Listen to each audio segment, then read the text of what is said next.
Turns out Angela Rayner doesn't actually have ginger hair. It's just rust coming out from the huge block of iron where her heart should be. Katie Hopkins confronts Angela Rayner live. Tensions explode on national TV. You're not going to believe what just happened on live television. Angela Rayner Labour's outspoken, often fiery political figure was in the spotlight once again. But this time, the clash wasn't with a Conservative MP, or even with Keir Starmer. No, this time, it was Katie Hopkins, the controversial media personality, taking aim at Rayner in front of a stunned studio audience. The exchange was raw. It was tense. And it had people on social media erupting in minutes. Now, let's break this down because what we saw wasn't just a heated moment. It was something deeper. It was a snapshot of the growing cultural and political battles playing out across Britain right now. The setting was a primetime broadcast, the kind of show designed for tough questions and explosive debates. Rayner was there to defend Labour's position on policy and leadership, but Hopkins had something else in mind. From the very first moment, Hopkins went on the offensive. She questioned Rayner's credibility, her consistency, and whether she had been honest with the British public about her political journey. Her tone was sharp, her delivery unapologetic.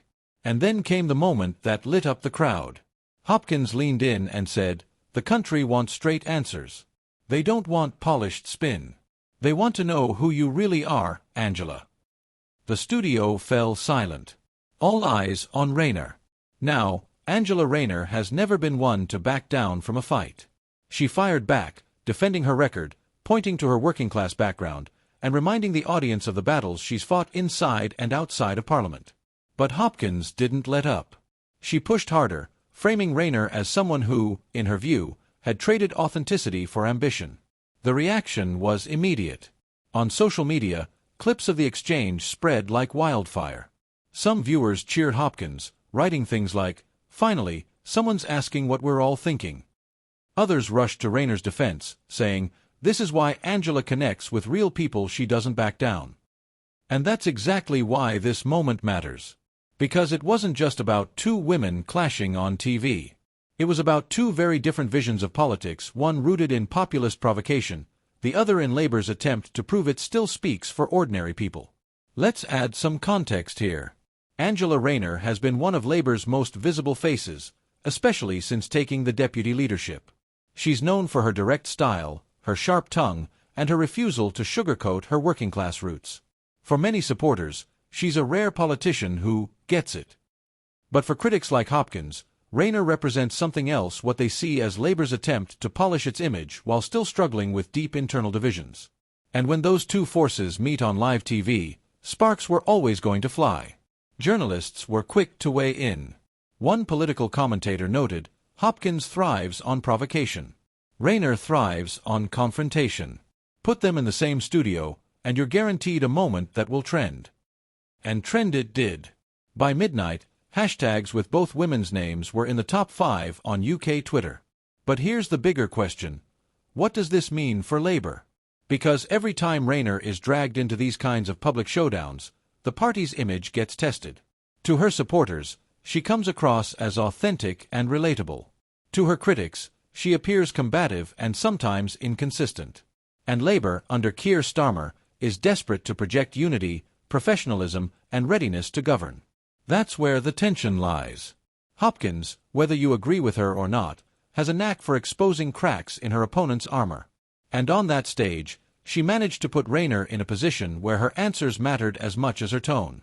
Insiders are already whispering about how this will play out. One Labour aide, speaking to a local journalist, said, "Moments like this don't help us. Angela is popular, yes, but every clash distracts from our central message. And that's dangerous right now." And yet, for the public, these are the moments that stick. They may not remember the details of Labour's economic policy, but they'll remember the night Angela Rayner locked horns with Katie Hopkins on national television. So what happens now? If you're Rayner, this could either be a rallying point, proof that she won't be silenced, proof that she can take the punches and keep standing. Or, it could deepen the narrative that Labour is fractured, distracted, and vulnerable to attack. If you're Labour leadership, you're probably watching this closely, knowing that every unscripted clash could ripple into the polls. And if you're Katie Hopkins, Well, she's exactly where she wants to be. At the center of a storm, driving headlines, sparking debate, making sure her voice cuts through the noise. But here's the truth. Beyond the drama, beyond the applause and the boos, moments like this reveal something deeper about British politics.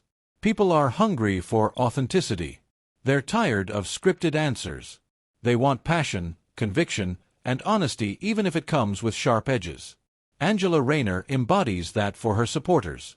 Katie Hopkins embodies it for hers. And Britain divided, restless, searching is left to decide which version of authenticity they trust more. And that's the real story here. Because this clash wasn't just about one night on TV. It was about the future of political debate in the UK. Unfiltered, raw, sometimes messy, but impossible to ignore. So as the dust settles, the question remains, who won the night? Rayner, for standing her ground? Hopkins, for forcing the confrontation? Or the public, for finally seeing two unfiltered voices collide in real time? One thing is certain, this isn't the last time we'll see a moment like this. If anything, it's only the beginning.